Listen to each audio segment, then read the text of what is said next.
जावेद साहब को आप सब लोग जानते हैं। एक छोटा सा ब्रीफ मैं परिचय दे दूं। गीतकार हैं, पटकथा लेखक हैं, सामाजिक कार्यकर्ता हैं। बहुत सारी फिल्में हैं हमारे दौर की, आप लोगों ने भी बहुत सारी देखी होंगी। जंजीर हो, शोले हो, दीवार हो, इन सब के पटकथा लेखक ऐसी 24 स्टोरीज इन्होंने सलीम साहब के साथ में लिखी है, और जिसमें से ज्यादातर सुपरहिट अपने जमाने की सुपर हिट फिल्में हैं।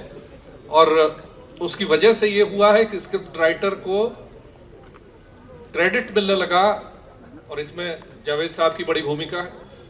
और शायद आप लोगों के जहन में गीतकार के रूप में वो ज्यादा छाप छोड़ चुके हों। भाई 1942, love story, Silsila, Saagar, mister India, border, yes boss, इन सब के गीत के लेखक जावेद साहब हैं। तो सिलसिला शुरू करें। जावेद साहब कुछ कहना शुरू में कहेंगे और फिर उसके बाद में कुछ सवाल हम लोग लेंगे सेशन जी। मैंने अक्सर देखा है, जाता हूँ तो वहाँ बात यहाँ से शुरू होती है कि इनको ये किसी परिचय के मोहताज नहीं है, लेकिन फिर लोग चांस नहीं लेते, बता ही देते हैं क्या पता भैया हूँ मोहताज कौन जाने। तो हाँ, बाकी ये कि Q&A में मेरा एक्सपीरियंस ये है, मैंने बहुत बार किया है, ये 1.5 घंटे के किए हैं, मगर वहाँ मालविका जी नहीं थी तो मैं आराम से करता हूँ। कहाँ है वो, चली गई। तो पहले 2 सवाल जो हैं वो बड़ी मुश्किल से आते हैं। वो जो कहते हैं ना बिल्ली को घंटी बांध दे, वो पहली 2 बिल्लियाँ जो हैं बड़ी मुश्किल से उनको घंटी पहनाई जाती। उसके बाद हर आदमी के पास 2 सवाल होते हैं। तो अब आप पहले 2 सवाल आप में से कौन के, चलो इसने हाथ उठाया, आज हाँ। जावेद साहब, मेरा एक सवाल है। एक बहुत छोटा सा डायलॉग आपने शोले में लिखा और वो इतना फेमस हो गया कि जो सांबा का कैरेक्टर था और वहां से सब लोग उसको याद कर रहे हैं। जो डायलॉग था वो उसमें तक कितने आदमी थे, उसके पीछे का थोड़ा सा अगर आप बता पाए कि वो कैसे हुआ और how it became so iconic, कितने आदमी थे?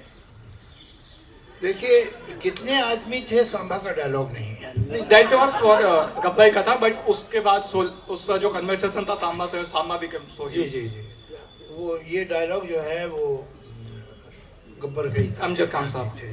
बैठ जाइए। और कभी कभी ऐसा होता है कि आपकी तारीफ करे कोई और आप एम्बेरस हों, यार ये क्या बोल रहा है, ये उसमें से है। मुझे कितनी बार लोगों ने बोला है क्या बात है जो आप लिखते हैं, कौन लिख सकता है, एक एक डायलॉग आपका, वही कितने आदमी थे। तो मैं परेशान हो जाता हूँ कि भैया कितने आदमी में कौन सा ऐसा ग्रेट लिटरेचर, आर्ट, क्या क्राफ्ट, क्या चीज छुपी है जो इतने सालों के बाद कितने आदमी, आप भी लिख सकते। उसमें जो सांबा था, जो ओरिजिनल स्क्रीन प्ले था, मैं सांबा के बारे में एक इंटरेस्टिंग बात बताऊँ, वो स्क्रिप्ट में था ही नहीं कोई character. But when I was writing the dialogue in the introductory scene of Gabbar, now Gabbar had to communicate कि उसके ऊपर 50,000 इनाम है। बड़े आदमी जो होते हैं वो अपने बारे में खुद नहीं बताते हैं, उनके साथ एक उनका चमचा होता है। ये वो बड़े बड़े नेता, बड़े बड़े इंडस्ट्रियलिस्ट, बड़े बड़े कॉरपोरेट, सब में ये है जो बड़ा आदमी जो है, स्टार है बड़ा फिल्म का, उसके साथ एक हैंगर ऑन होता है। तो हम वहाँ गए थे, भाई हम बोले बताओ क्या बोले हम, तो वो बताता है सर ने तो जो बात की है, तो वो फिर सारी वो ये चुपचाप सुनते। तो ऐसे ही उसे बताना था, जब मैं डायलॉग लिख रहा था कि खुद कहेगा सरकार मेरे सिर पर 50,000 इनाम रखे, छोटा लगता है। तो इस चक्कर में मैंने ये डायलॉग बढ़ाया कि अरे ओ सांभा, सरकार कितना इनाम रखे हम पर, अभी उधर तो थोड़ी उसे पता नहीं है कि कितना रखे, वो ऊपर से बोलता है पूरे 50,000। पूरी पिक्चर में यही 3 वर्ड बोला बस, और कुछ नहीं बोला। और उस 3 वर्ड से वो स्टार हो गया, बरसों तक उसे फिल्में मिलती रही। तो ये जो था, इस वजह से उसे क्रिएट किया था सांभा को। And then when I wrote this, अरे वो सांभा ये बता, तो मुझे लगा कि इट्स अ गुड कैच।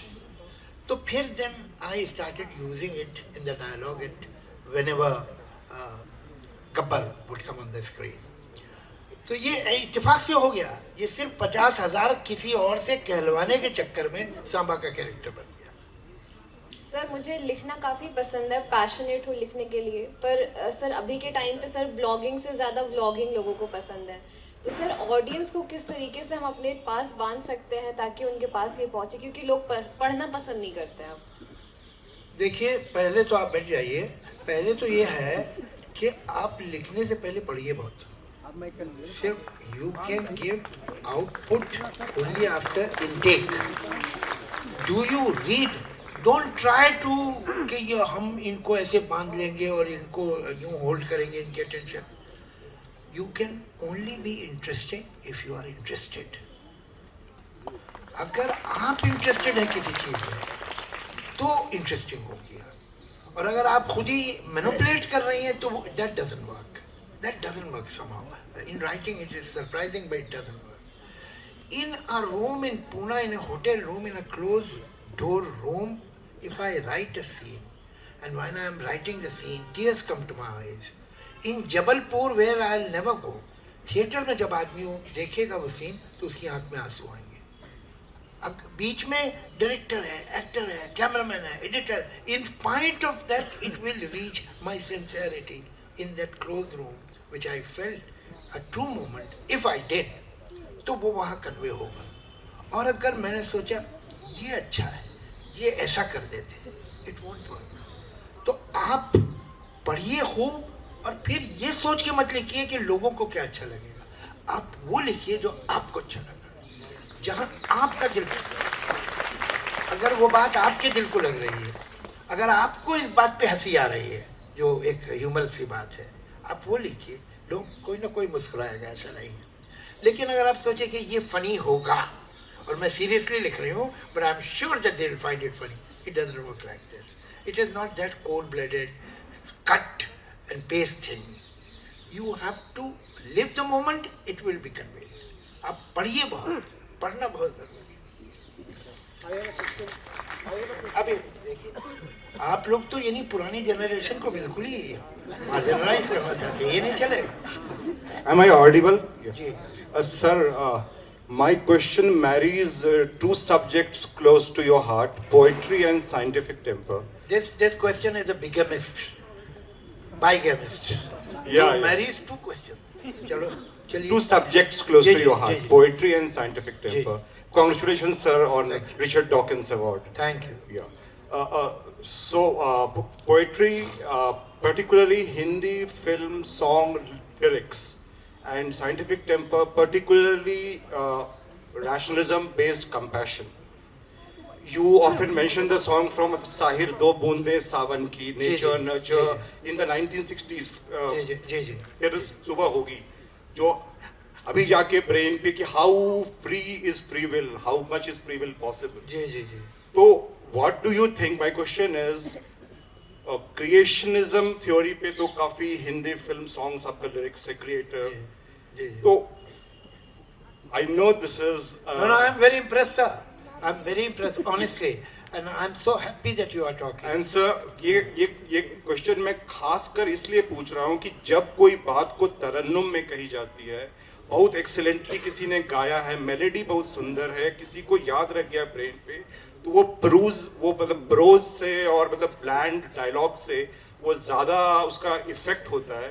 तो मतलब पहले आदमी को बहुत कुछ मालूम नहीं भी था, तो जो 1950s में 60s 70s 80s में जो सॉन्ग आपका लिरिक्स होते थे और जो आज जो लोग आपका लिख रहे हैं, ये मतलब मेरा मानना है कि उनका दायित्व मतलब ज़्यादा है, क्योंकि इसके बारे में आपका क्या कहना है? हिंदी फिल्म सॉन्ग, आपका लिरिक्स एंड साइंटिफिक टेम्पर। ठीक है, देखिए, आप अगर सवाल ये करते, पहले तो मैं बहुत जेन्युइनली आपसे कह रहा हूँ कि आपका क्वेश्चन जो है वो has come from a very very educated person, including जब आपने फ्री विल की बात की तो I could understand that you have read Sam Harris also. I understand. जी जी जी जी जी। तो जहाँ तक फिल्म के गाने की बात है, फिल्म का गाना एक तरह से पार्ट ऑफ अ नैरेटिव होता है। हम लोगों को, जो हम सॉन्ग राइटर हैं, हमको स्क्रिप्ट सुनाई जाती है। मुझे अगर स्क्रिप्ट में कोई वल्गर, कोई obscene, कोई चीप सिचुएशन लगती है, मैं वो पिक्चर नहीं करता हूँ कि मैं ऐसे गाने नहीं लिख सकता और मैं लिखूँगा भी नहीं। लेकिन अगर आपको पसंद आ गई, then I say yes, I'll do it. Now the film has perhaps 6 or 4 or 5 situations. ये सिचुएशन है जिस पे गाना लिखना है। अच्छा, अब इस सिचुएशन में वो जो कैरेक्टर है उसका सोशियो इकोनॉमिक बैकग्राउंड क्या है, उसका जो डायलॉग बोल रहा है उसमें क्या उसका डिक्शन है, इस सिचुएशन में वो क्या कहना चाहता है थ्रू अ सॉन्ग, ये conditioning. Not only that, then a tune is given to me that ये सिचुएशन पे गाना इस ट्यून पे लिखना। तो वो जो है वो एक इट इज अ से कमर्शियल जॉब जो कि विद कॉम्पिटेंस। आप कुछ पूछना चाह रहे हैं, चलिए पूछ लीजिए। सर ये मतलब लाइन मैं जोड़ना चाहता था, भूल गया उसके लिए, सॉरी।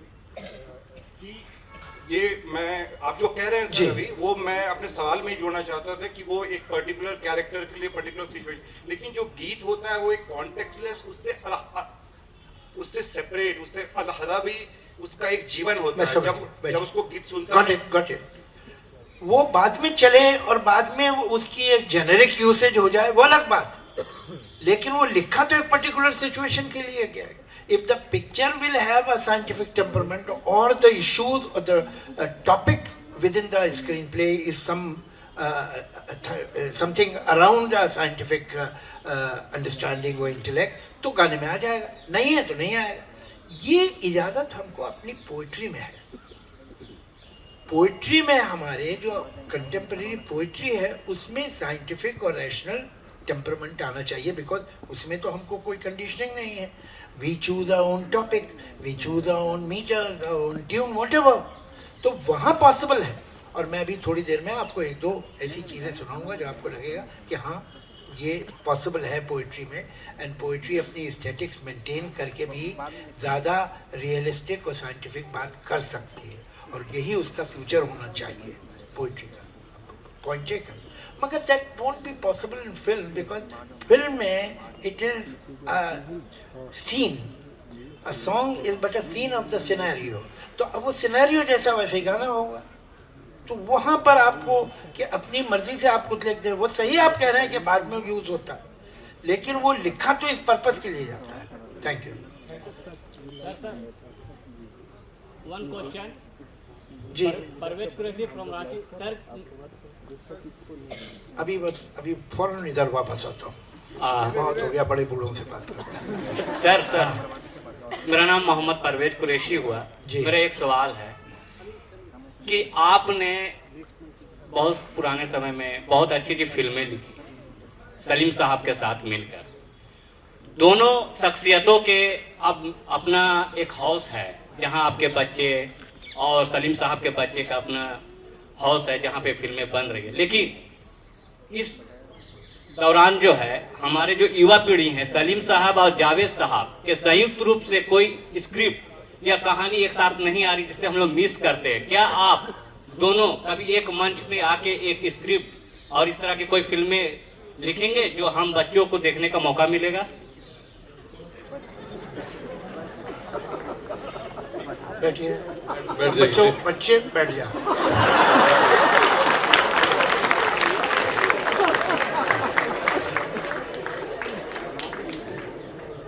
अब देखिए, वो कोई 81 में वी हैड पार्टेड, 70 में वी हैड जॉइन। 11 साल तक हमने काम किया, कुछ 18-20, मुझे गिना नहीं मैंने कभी, 18-20, 25, 24, ओके, तो 24 पिक्चरें लिखी साथ में।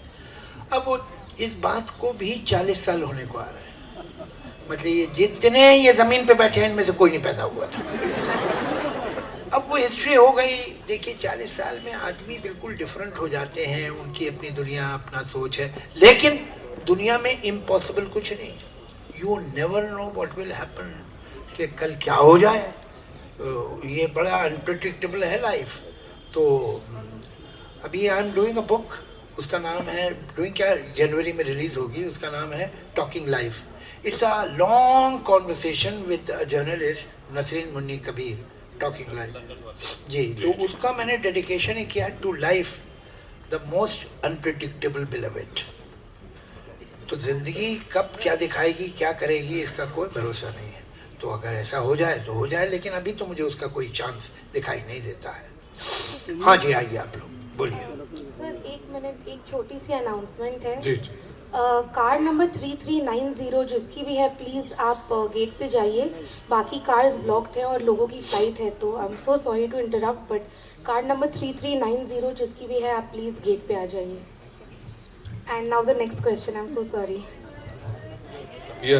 ठीक है, बारी बारी बारी बारी, चलो ये सबसे पहले से हाथ उठाया था। माइक जी। अरे भैया वो तो चलो ठीक है, बैठ जाओ, इसके बाद कर लेंगे। इसके बाद भाई इधर दे दीजिएगा। हाँ बोलिए। जावेद साहब, आपने अपने इनॉग्रल एड्रेस में बोला कि जो लैंग्वेज है लगातार बदलती रहती है और उसको बदलना चाहिए भी, वही उसकी खुसूसियत भी है जी। जिसपे कबीरदास ने लिखा है भाखा बहता नीर, हालांकि डायलेक्ट के लिए है, लेकिन चलिए। जी जी। उर्दू ज़ुबान के लिए आपकी मोहब्बत और उसको आगे बढ़ाने के लिए जो कोशिशें हैं, जी मेरी अपनी राय है, अगर आप इससे इत्तेफाक करते हैं तो बहुत सारी चीज़ें हैं उर्दू पोइट्री में जो कि प्यार मोहब्बत के अलावा भी बहुत सारी चीज़ें लिखी गई हैं। गालिब के अलावा भी ज़ौक़ हैं, दाग हैं, बहुत सारे लोग हैं, लेकिन दुश्वारी ये आती है, जैसा आपने मीडिया को बताया था कि पहले आप पढ़िए फिर आप लिखिएगा। तो आप पढ़ेंगे तब जब आप पढ़ पाएंगे। ज़्यादातर लोग उर्दू नहीं पढ़ पाते हैं, तो उर्दू की इन सभी क्रिएशंस को, रचनाओं को अगर देवनागरी में लिखा जाए और देवनागरी में ही उसको पढ़ने के लिए प्रमोट किया जाए, तो मेरा ख्याल है कि एक अच्छी तरबियत और एक अच्छी जानकारी लोगों को होगी। और अगर आप इससे इत्तेफाक रखते हैं तो मुझे लगता है कि आप जैसी हस्ती अगर इस चीज़ को थोड़ा प्रमोट करेंगे अपनी तरफ से, तो बहुत बड़ी खिदमत होगी लैंग्वेज की। मुझे प्रमोट करने की ज़रूरत नहीं है। उर्दू पोइट्री और उर्दू लिटरेचर देवनागरी में बहुत छपता है और बहुत पढ़ा जाता है, बहुत पढ़ा जाता है। ये सही है कि कुछ हमारा जो एजुकेशन सिस्टम रहा, और ये एक लंबा अपने अंदर टॉपिक है कि ऐसा क्यों हुआ और ये किस तरह से उर्दू को एक रॉ डील मिली। इसके बहुत सारे मल्टीपल रीजंस हैं, वो उस पर कभी फिर बात करेंगे, उसका वक्त नहीं है। लेकिन ये कि उसकी पॉपुलैरिटी अपनी जगह है, वो कम नहीं हुई, और वो देवनागरी में बहुत छपती है, बहुत छपती है और बहुत पॉपुलर है। और मेरी किताब जो पहली किताब है त्रिशूल, सॉरी तरकश, वो अभी 22वें या 23वें एडिशन में है देवनागरी में। तो ऐसा नहीं है कि बड़े सारे ही बड़े पोइट जो हैं उनको अवेलेबल हैं देवनागरी में अगर आप चाहें। और इसमें राजकमल ने बहुत काम किया है, बहुत छापी किताबें। तो जो आप कह रहे हैं वो है। अब वो स्क्रिप्ट कैसे श्रिंक कर गई है और क्यों एक रेयरिटी बन गई है, या उर्दू के बारे में बहुत से लोगों की ओपिनियन क्या है, वो एक पूरा टॉपिक है, इसके बारे में बात की जा सकती है। लेकिन मैं सिर्फ इतना कहूँ, इस एक बहुत ही टेलीग्राफिक मैसेज दूंगा, इसलिए कि there are many other things that these children would like to ask. Urdu is a totally indigenous Indian language.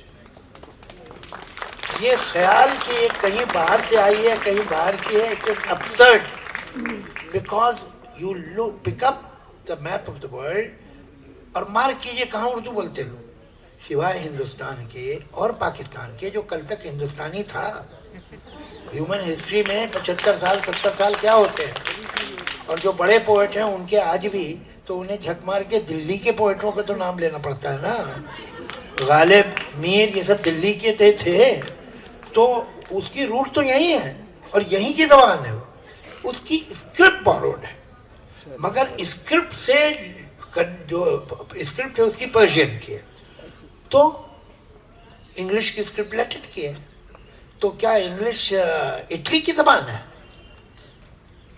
ऐसा नहीं है, ये हिंदुस्तानी जबान है। ये एक खड़ी बोली, एक डायलेक्ट था, जिसे उस वक्त ये अवेलेबल थी script Persian. Persian was the lingua franca of the elite in whole of Asia. ये जिनकी मदर टंग नहीं थी पर्शियन, वो भी अपने सारा कोर्ट का काम, अपना जो सारा ऑफिशियल काम पर्शियन में होता है, जैसे आज इंग्लिश में होता है। तो वो स्क्रिप्ट अवेलेबल थी, तो कुछ लोग ये खड़ी बोली पर्शियन स्क्रिप्ट में लिखने लगे। इसका ओरिजिनल नाम तो है हिंदवी, जिसे आज आप उर्दू कहते हैं, उसका ओरिजिनल नाम हिंदवी है। तो ये प्योरली इंडियन लैंग्वेज है। और हिंदुस्तान में कई सदियों तक नॉर्थ इंडिया में जो कल्चर, अर्बन कल्चर डेवलप हुआ है, वो उर्दू में हुआ है। और if you will throw thinking that Urdu is dirty water, then you will, or bath water, you will throw the baby along with it. And that is what is happening. You are throwing the baby along with the bath water. तो ये इसलिए कि culture ही वो है। आप भी north India में, आपको अजीब बात बताऊं, कभी कभी जो ग्रोन अप लोग होते हैं, ये शायद तुम लोगों में नहीं होगा, लेकिन बड़े लोगों में जो 40 से 45 से ऊपर, when they want to be very formal or when they want to be very cultured, they start using Urdu words. Because वो इसमें इनग्रेंड है कि कल्चर तो यही है नॉर्थ इंडिया का। उसको निकालना या उसको अंडरमाइन करना, ये एक सुसाइडल एक्ट, सुसाइडल एक्ट। वो तो नहीं मरेगी, आपको नुकसान हो जाएगा। जी, इसको आप जरा, कोई नहीं रोक सकता इस लड़की को सवाल। Thank you so much sir. Sir मैं कश्मीर से हूँ और हमने वहाँ उर्दू और इंग्लिश सीखी है, पर जब इस तरफ आए और पढ़ने के लिए आए तो हमें बहुत ज़्यादा तकलीफ होती है, क्योंकि यहाँ लोग उर्दू को बहुत ज़्यादा एक तरफा कर दिया गया है, जबकि जैसे आपने बताया उर्दू मुसलमानों की ज़बान। हाँ, और ये है नहीं, क्योंकि बहुत बड़े बड़े लेखक या बहुत बड़े बड़े शायर थे जो नॉलेजेबल पर्सनालिटीज थे हमारे अराउंड, उनका they don't treat it with a language. वो इसको रैशनलाइज कर चुके हैं कि ये रिलीजन है, तो इसको मैं कैसे फेस करूँ अपने आसपास? ये इससे ज़्यादा हट जाओ बेटा, ये बहुत अपसेट बात है। लैंग्वेजेस रिलीजन्स की नहीं होती है, लैंग्वेजेस रीजन्स की होती है। रिलीजन की कैसे लैंग्वेज हो सकती है? तो फिर सभी रिलीजन की, जैसे क्रिश्चियन रिलीजन की क्या लैंग्वेज है, या हिंदू रिलीजन की क्या लैंग्वेज है? हिंदी है कि तमिल है, कौन सी है? लैंग्वेज रीजन की होती है। पंजाब की लैंग्वेज पंजाबी है, बंगाल की लैंग्वेज बंगाली है, तमिलनाडु की तमिल है, and so on and so fourth. तो ये लैंग्वेज जो है नॉर्थ इंडिया की लैंग्वेज थी। अब आप उसे कहें कि वो रिलीजन से कनेक्टेड, तो फिर ये जो सारे इतनी मुस्लिम कंट्रीज हैं वर्ल्ड में, OIC जिसे कहते हैं, ऑर्गेनाइजेशन ऑफ इस्लामिक कंट्रीज, इनमें से कौन उर्दू बोलता है? कोई है कि दुनिया में मुस्लिम कंट्री सिवाय पाकिस्तान के जो उर्दू बोलती हो? और पाकिस्तान इसलिए बोलता है, कोई इंडिया का पार्ट था, कौन सी बोलता भाई? ऐसा हो ही नहीं सकता। अलग अलग रीजन की अलग अलग लैंग्वेजेस होती है। ये नॉर्थ इंडिया के दिल्ली, यूपी, बिहार, यहाँ तक की लैंग्वेज थी, यहाँ बोलते थे और सभी बोलते थे। पंजाब, मतलब आप जिस पंजाबी से मिलेंगे जो 50 साल का 55 साल का हुए, मेरे दादा तो साहब उर्दू ही पढ़ते थे, उर्दू ही लिखते थे। अरे भाई तुम क्यों नहीं करते हो? तुमने क्यों छोड़ दिया? पंजाब में जो 20th सेंचुरी में जो मेजर कंट्रीब्यूशन लिटरेचर में, पोइट्री में है, वो पंजाब से आया। All the big poets, writers, most of the, majority of the is from Punjab. ये पंजाब की लैंग्वेज। इसको किसी रिलीजन से जोड़ देना ये बेवकूफ़ी की बात है। न सिर्फ ये कि अनफेयर है, स्टूपिड भी है। रिलीजन से कैसे हो सकता है? ये अरब क्या उर्दू बोलते हैं? वो अपनी लैंग्वेज बोलते हैं। और अरब में जो जूस हैं और जो क्रिश्चियन है वो भी अरबिक बोलते हैं, वो वहाँ के रहने वाले हैं। हम लोग यहाँ के रहने वाले हैं, हम हिंदुस्तानी बोलते हैं। एक्चुअली तो हम ना प्योर हिंदी बोलते हैं ना प्योर उर्दू बोलते हैं, हम मिली जुली ज़बान बोलते हैं जिसे हिंदुस्तानी कहो। और ये उर्दू उसी का पार्ट है। ये हिंदी और उर्दू अजीब दुनिया की लैंग्वेजेस। दुनिया में दो ऐसी कोई लैंग्वेज नहीं है जिनका सिंटेक्स, जिनका ग्रामर एक हो। ये इनका है। ये ट्विंस नहीं है, ये सियामीज ट्विंस है। और इनके जो अंदर सिस्टम्स है, इनके इंटेस्टाइन, ये वो सब एक है, कॉमन है। तो आप इन्हें काट के अलग भी नहीं कर सकते, दोनों मर जाएंगे। तो इस रियलिटी को, वो जाहिल लोग हैं, उन्हें पता ही नहीं कुछ, तो उनको तो आप रोक नहीं सकते। तो फैक्ट ये है कि आप पढ़िए। और सच बात ये है, I have done my honours in English literature, मगर मैं पूरे कॉन्फिडेंस से आपसे एक बात कहता हूँ कि the first great English poets are like be great Urdu poets. Urdu poetry इतनी अच्छी है। ये जो है ये गजल वजल जो गाते हैं ना, शराब चीज है ऐसी ना छोड़ दिया, इन सबको माफ कर दो, इन्होंने बहुत बदनाम किया गजल को। सीरियस पोइट्री पढ़ो। एक मैं आप सबको सजेस्ट करूंगा, it's a very, it's not an expensive thing to buy. Rajkamal जो है पब्लिशिंग हाउस है दिल्ली में, गूगल कर लेना, उन्होंने 2 वॉल्यूम छापे, मेरे फादर ने वो एडिट किए थे, हिंदुस्तान हमारा, उसका नाम है हिंदुस्तान हमारा। वो आप में से कोई ना कोई मंगाइए और आप उसे पढ़िए कि पिछले 300-400 साल में इस मुल्क में हमारे डेटीज़ पे, हमारे त्योहारों पे, हमारे शहरों पे, हमारे मौसमों पे, हमारी हिस्टोरिकल जगहों पे और हमारे फ्रीडम स्ट्रगल पे, राइट फ्रॉम 1857 जो जो मूवमेंट हुए हैं, नॉन कोऑपरेशन का हुआ है, कुछ इंडिया का हुआ है, जो भी मूवमेंट हुए हैं, स्वदेशी छोड़ो, उसके ऊपर उर्दू में क्या पोइट्री, जो हमारे लीडर्स बड़े बड़े, महारानी झांसी, उनके ऊपर क्या पोइट्री लिखी गई है, शिवाजी पे क्या पोइट्री लिखी गई है, हमारे जो दूसरे लीडर हैं गुरु नानक पे क्या पोइट्री लिखी गई है, तो वो आप पढ़िए ज़रा। और उसे ज़रूर, मुझे, मैं उम्मीद करता हूँ तुम लोगों से कि तुम में से कुछ लोग, वो कुछ नहीं क्या होंगी, 500-600 या उससे भी कम की किताबें होंगी, मिल जाएगी, 2 वॉल्यूम है, उतने में आ जाएंगी 500-600।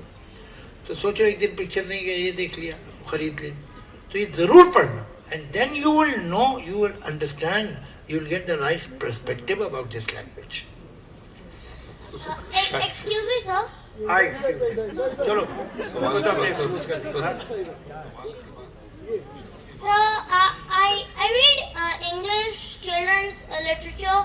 So it's really hard to find good, simple Hindi books like that. So what do you recommend? No, I totally agree with you that we have not given enough attention to children's literature. और वो जो किताबें छापते हैं वो इतनी अगली looking होती हैं कि वो बच्चे का दिल ही न चाहे पढ़ना। They should be pretty, they should have nice pictures, good colors. I agree with you. And देखिए जो बोल रहा है ये शिकायत बिल्कुल जायज़ है।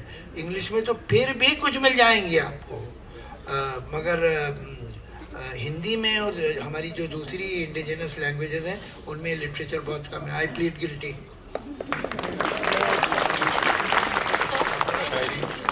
कर लेंगे सर, जल्दी है। Excuse me, sir. Sir, over here. जी बैठो यार। जी। Sir, excuse me, I'm here. Waving right over या here. श्योर।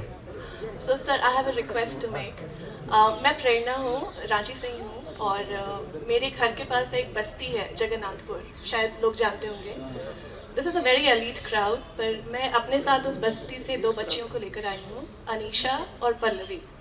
ये हम बात कर रहे हैं उर्दू, हिंदी, इंग्लिश की, but what there is to acknowledge is that 30+ tribal languages हैं जो हमारे रीजनल लैंग्वेजेस हैं, which people like me we don't understand or speak, and it's very sad. आप कुछ इन बच्चों से कहेंगे ताकि ये वापस अपने साथ ये शब्द आपके ले जा सके और अपनी कम्युनिटी में कहें कि अख्तर साहब ने ये कहा है about just the passion for reading or whatever you think is like appropriate for them. हमारा सिविलाइजेशन तो आजकल आप रोज न्यूज़पेपर में पढ़ते होंगे। तो फैक्ट ये है कि there is so much to learn from the tribals. हमें उनसे सीखना है। वो हमने उन्हें क्या सिखाएंगे? हम ज़्यादा उन्हें एक आईपैड दे देंगे, एक मोबाइल फ़ोन दे देंगे। जहाँ तक वैल्यू सिस्टम है उसमें हम उन्हें क्या सिखा सकते हैं? They are much superior to us, we should learn from them the respect for nature जो उनमें है। आज आप बात कर रहे हैं, पेड़ काटे चले जा रहे हैं, जंगल जो हैं, एट एवरी मिनट कई एकड़ जंगल दुनिया में कट जाता है, एवरी मिनट। तो हम जो है ना पूरी दुनिया में ट्राइबल्स की लाइफ को हम बर्बाद कर रहे हैं, उनकी वैल्यू सिस्टम को बर्बाद कर रहे हैं, उनको पोल्यूट कर रहे हैं। उनके अंदर जो सेंस ऑफ इक्वालिटी है, उनकी सोसाइटी, कोई भी ट्राइबल हो, वो चाहे लैटिन अमेरिका का हो या यहाँ का हो, वो जो स्ट्रक्चर है उस सोसाइटी का, उसमें एक चीज़, एक सर्टन इक्वालिटी है, सर्टन फेयरनेस है। A tribal woman is much more empowered than this so called civil society. तो मैं इनसे सिर्फ यही कहना चाहता हूँ कि मैं उम्मीद करता हूँ कि जब तुम इन लोगों से मिलोगी तो इन्हें कुछ अच्छी बातें सिखाओगी। सर आपके सक्सेस के पीछे जो स्ट्रगल है, मीन जब स्ट्रगल होता है तो सर इंसान उसमें गिरता है, उठता है। तो मुझे ये जानना है कि सर वो स्ट्रगल के टाइम आपने कैसे उस चीज़ को फेस किया, क्या फाइट किया है? बैठिए। देखिए, सच बात यह है कि मैंने लुक बैक, आपको ऑनेस्ट बात बता रहा हूँ कि my foolishness saved me. I was so foolish that I had total conviction that I'll become successful. अरे भाई, कोई जरूरी तो कोई चीज नहीं ना, मगर मुझे यकीन था कि वो तो कर ही लूंगा मैं। तो मतलब मैं जब भूखा चला जा रहा था सड़क पे चने खाते हुए, तो मैं सोचता था ये मेरी बायोग्राफी में आएगा। This is a great moment. तो ये जो stupid, unreasonable, fanatic optimism था, इसने मुझे बचा लिया। ये क्यों था? मतलब when I look back, it was totally unreasonable because things can go wrong, things can go right, कुछ भी हो जाता है किसी पल। मगर ये कि मुझे क्यों ये बिलीव रहा, वरना नॉर्मल आदमी सोचता है भाई मैं सुसाइड कर लूँ, क्या करूँ, कुछ करना चाहिए। मुझे कभी ध्यान ही नहीं आया। मैं तो खुश था कि और ये प्रॉब्लम आ गया। This too will be mentioned in my back. That is how it was. So it was my stupidity and naivety which saved me. हाँ, आप बोलो। एक मिनट, ये लड़की बराबर में। थैंक यू सर, मेरा नाम भी खुशी है सर। आप बाकी जो हैं उनका तो नहीं है ना? एक लाइन में सब खुशियाँ ही बैठी हुई हैं। हाँ सर, एक्चुअली कुछ भी चीज़ मैं देखती हूँ ना तो मैं बहुत अच्छी इमेजिनेशन कर लेती हूँ, किसी भी चीज़ को अपने मन में ना बहुत अच्छे से सोच लेती हूँ, लेकिन जब उसको लिखने की बारी आती है ना तो मैं लिख नहीं पाती हूँ अच्छे से। तो सर मुझे आप इसमें कुछ टिप्स दीजिए। इसके दो रीज़न हो सकते हैं, बैठो खुशी। दो रीज़न हो सकते हैं। एक तो ये कि you don't have enough vocabulary. दूसरे ये कि शुरू में जो हेजिटेशन होता है, मैं तुम्हें एक बात बताऊं, बड़े से बड़े राइटर शुरू में एक पेज लिखते हैं, उन्हें लगता है क्या है, मुझे तो लिखना भूल गया हूँ, क्या हो गया, ये क्या बकवास लिखी मैंने, पेपर फाड़ के फेंको, फिर दोबारा लिखो, फिर नहीं ठीक लगे फेंक दो, फिर लिखो। ग्रेजुअली ये जो तुम्हारे फेलियर्स हैं जो पेपर पे, वो तुम्हारे माइंड को ऑर्गेनाइज करेंगे and then gradually you will get the grip. बहुत से लोग बहुत अच्छे राइटर बन सकते हैं, लेकिन ये शुरू का जो टेस्ट है ना, दे क्विट इन दैट। तो एक बार लिखो, नहीं ठीक लगे फेंक दो, दोबारा लिखो, तीसरी बार लिखो, चौथी बार लिखो, एक बार धीरे धीरे तुम्हें ग्रिप आ जाएगी if you have reasonable vocabulary. और वोकैबुलरी तुम्हें बड़ी होगी बाय रीडिंग।